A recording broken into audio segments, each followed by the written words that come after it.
नमस्कार किसान मित्रों, आपका स्वागत है हमारे यूट्यूब चैनल किसानों के अड्डे पर। आज हम बात करने वाले हैं ग्रीन हाउस की। उसमें हम जानेंगे ग्रीन हाउस क्या है, ग्रीन हाउस लगाने से क्या लाभ होते हैं, ग्रीन हाउस, नेट हाउस और पॉली हाउस में क्या अंतर है, ग्रीन हाउस कितने प्रकार के होते हैं और ग्रीन हाउस के लिए हमें गवर्नमेंट की ओर से कितनी सब्सिडी मिलती है। तो सबसे पहले हम बात करते हैं ग्रीन हाउस क्या होता है। ग्रीन हाउस एक संरचना है जिसमें प्लास्टिक से ढका फ्रेम होता है, जिसमें फसल की आवश्यकता के अनुसार इंडोर वातावरण को बदला जा सकता है। अब बात करते हैं नेट हाउस की। नाम से ही हमें पता चलता है कि नेट हाउस में सिर्फ नेट का इस्तेमाल होता है। इसमें साइड और छत दोनों ग्रीन या वाइट नेट से बने होते हैं।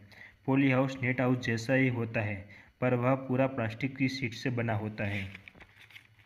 ग्रीन हाउस की बात करें तो उसकी साइड ग्रीन नेट से बनी होती है और उसकी छत अल्ट्रावायलेट स्टेबलाइजर प्लास्टिक से बनी होती है। यह प्लास्टिक 5 साल से अधिक गर्मी की मार झेल सकता है।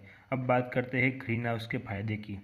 सर्दियों में फसल के अनुकूल गर्म वातावरण पैदा करता है और बीज के अंकुरण की प्रोसेस को तेज करता है। ग्रीन हाउस बारिश के मौसम में तेज बारिश और तेज हवा से फसल को बचाता है। ग्रीन हाउस पर्यावरण में हो रहे एकाएक चेंज से फसल में होने वाले नुकसान से बचाता है।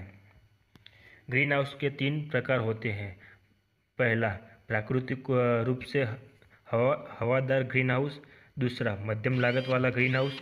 तीसरा, स्वयंचालित ग्रीन हाउस। तो चलिए तीनों के बारे में विस्तार से बात करते हैं। स्टार्ट करते हैं प्राकृतिक रूप से हवादार ग्रीन हाउस, जिसे सिंपल ग्रीन हाउस भी कहा जाता है। उसे ग्रीन नेट, प्लास्टिक शीट, बांस और पीवीसी पाइप से बनाया जाता है। इस प्रकार के ग्रीन हाउस इंडिया में ज़्यादातर दिखाई देते हैं क्योंकि वो बनाने में बहुत ही सरल है और वो बहुत ही सस्ते होते हैं। इस प्रकार के ग्रीन हाउस हम खुद से भी बना सकते हैं। इस प्रकार के ग्रीन हाउस में हम पत्ते वाली सब्जियों की खेती कर सकते हैं। अब बात करते हैं मीडियम कॉस्ट ग्रीन हाउस। इस प्रकार के ग्रीन हाउस में लकड़ियों का यूज़ नहीं होता, बल्कि उसमें स्टील की पाइप्स का यूज़ होता है, इसलिए इसका इंस्टॉलेशन कॉस्ट ज़्यादा होता है। इसमें इस्तेमाल होने वाला plastic 200 micron ultraviolet stabilizer plastic होता है। इस ग्रीन हाउस में हवा के आने जाने के लिए एग्जॉस्ट फैन लगा होता है। अब बात करते हैं स्वयंचालित ग्रीन हाउस की। यह पूरा कंप्यूटर बेस्ड होता है। इसमें सभी उपकरण कंप्यूटर से ऑपरेट होते हैं। इसका इंस्टॉलेशन कॉस्ट बहुत ही ज़्यादा होता है, इसलिए इसका इस्तेमाल इंडिया में बहुत ही कम देखने को मिलता है।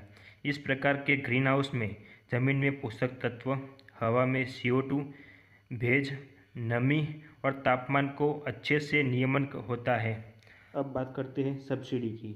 नेशनल हॉर्टिकल्चर मिशन के अंतर्गत हमें सेंट्रल गवर्नमेंट की ओर से 25% तक की सब्सिडी मिलती है और स्टेट गवर्नमेंट की ओर से 50% से लेकर 90% तक की सब्सिडी मिलती है। यह सब्सिडी हर स्टेट में अलग अलग होती है और अगर आप OBC, SC, ST कैटेगरी से हो तो आपको 80 से 90% तक की सब्सिडी मिल सकती है।